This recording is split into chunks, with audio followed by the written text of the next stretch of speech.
Quand les nazis sont venus arrêter les socialistes, je n'ai rien dit parce que je n'étais pas socialiste. Puis, ils sont venus chercher les syndicalistes et je n'ai rien dit non plus parce que je n'étais pas syndicaliste. Puis, ils sont venus chercher les juifs et je n'ai rien dit parce que je n'étais pas juif. Puis, ils sont venus me chercher et il ne restait plus personne pour me défendre.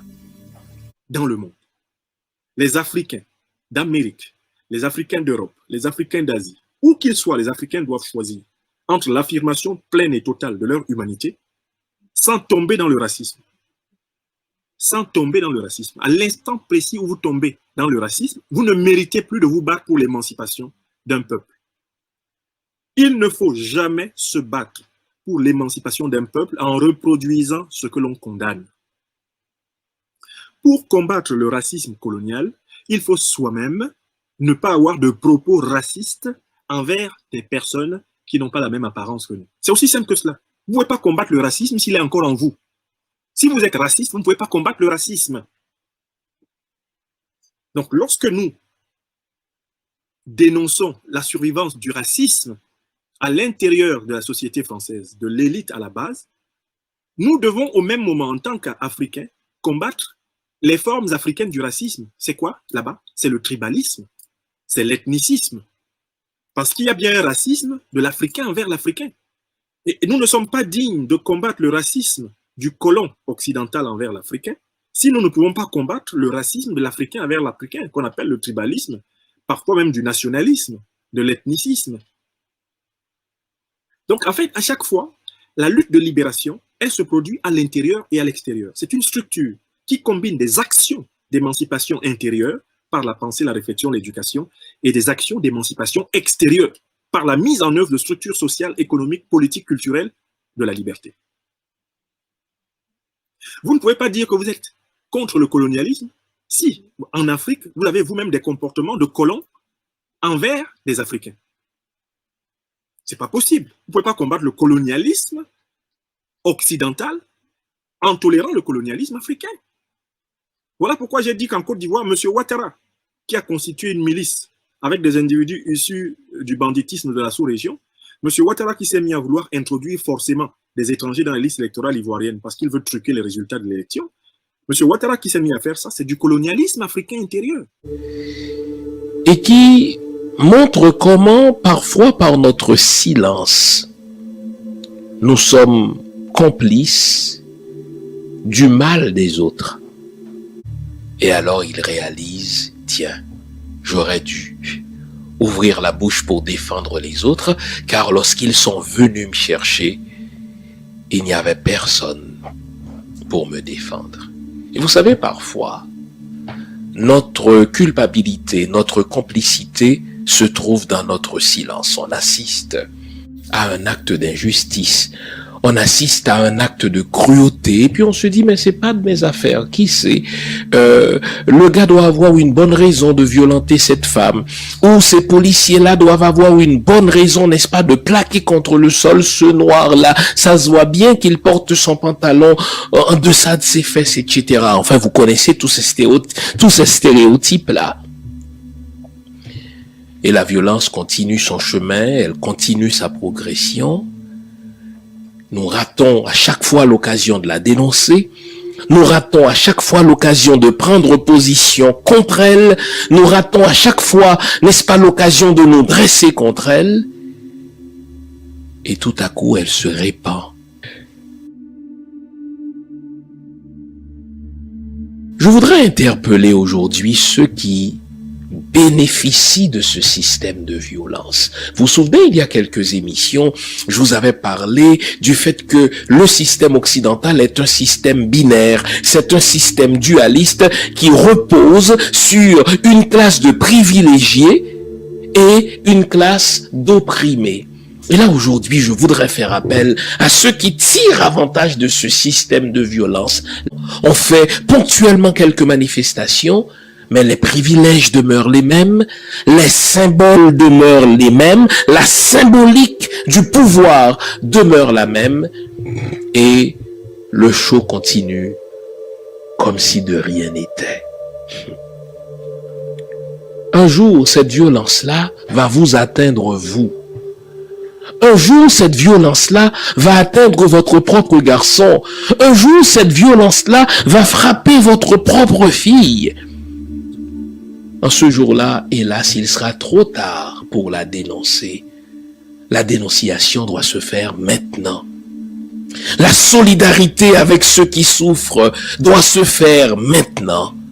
Sinon, un jour, il sera trop tard. Mais avez-vous remarqué, on fait ponctuellement quelques manifestations, mais les privilèges demeurent les mêmes, les symboles demeurent les mêmes, la symbolique du pouvoir demeure la même, et le show continue comme si de rien n'était. Un jour, cette violence-là va vous atteindre, vous. Un jour, cette violence-là va atteindre votre propre garçon. Un jour, cette violence-là va frapper votre propre fille. En ce jour-là, hélas, il sera trop tard pour la dénoncer. La dénonciation doit se faire maintenant. La solidarité avec ceux qui souffrent doit se faire maintenant. Sinon, un jour, il sera trop tard.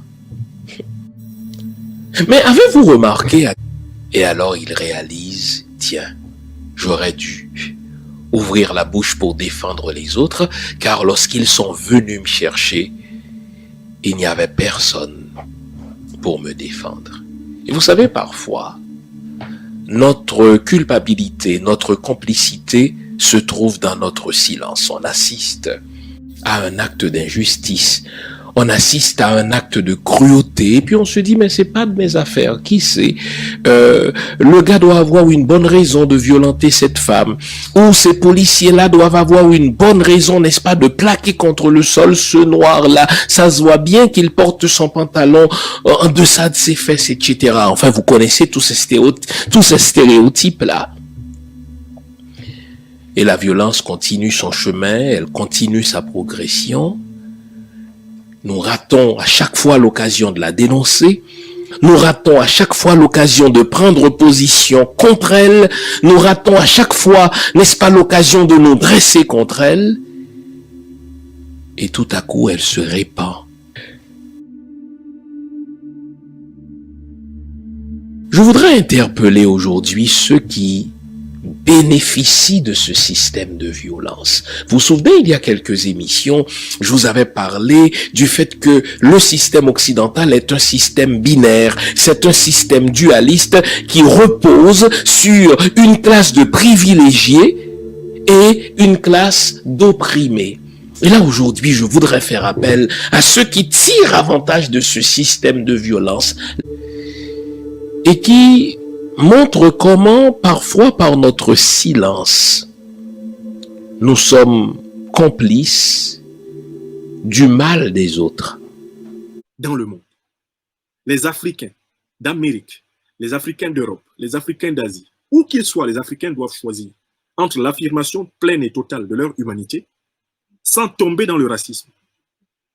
Sans tomber dans le racisme. À l'instant précis où vous tombez dans le racisme, vous ne méritez plus de vous battre pour l'émancipation d'un peuple. Il ne faut jamais se battre pour l'émancipation d'un peuple en reproduisant ce que l'on condamne. Pour combattre le racisme colonial, il faut soi-même ne pas avoir de propos racistes envers des personnes qui n'ont pas la même apparence que nous. C'est aussi simple que cela. Vous ne pouvez pas combattre le racisme s'il est encore en vous. Si vous êtes raciste, vous ne pouvez pas combattre le racisme. Donc, lorsque nous dénonçons la survivance du racisme à l'intérieur de la société française, de l'élite à la base, nous devons au même moment, en tant qu'Africains, combattre les formes africaines du racisme. C'est quoi là-bas? C'est le tribalisme, c'est l'ethnicisme. Parce qu'il y a bien un racisme de l'Africain envers l'Africain. Et nous ne sommes pas dignes de combattre le racisme du colon occidental envers l'Africain si nous ne pouvons pas combattre le racisme de l'Africain envers l'Africain, qu'on appelle le tribalisme, parfois même du nationalisme, de l'ethnicisme.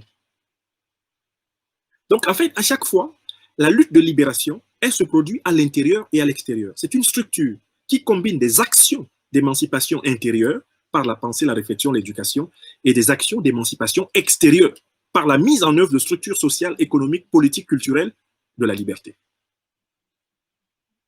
Vous ne pouvez pas dire que vous êtes contre le colonialisme si, en Afrique, vous avez vous-même des comportements de colons envers les Africains. Ce n'est pas possible. Vous ne pouvez pas combattre le colonialisme occidental en tolérant le colonialisme africain. Voilà pourquoi j'ai dit qu'en Côte d'Ivoire, M. Ouattara, qui a constitué une milice avec des individus issus du banditisme de la sous-région, M. Ouattara qui s'est mis à vouloir introduire forcément des étrangers dans les listes électorales ivoiriennes parce qu'il veut truquer les résultats de l'élection, M. Ouattara qui s'est mis à faire ça, c'est du colonialisme africain intérieur.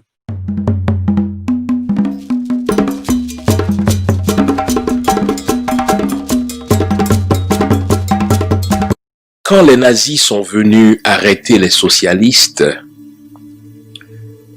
je n'ai rien dit parce que je n'étais pas socialiste. Puis, ils sont venus chercher les syndicalistes et je n'ai rien dit non plus parce que je n'étais pas syndicaliste.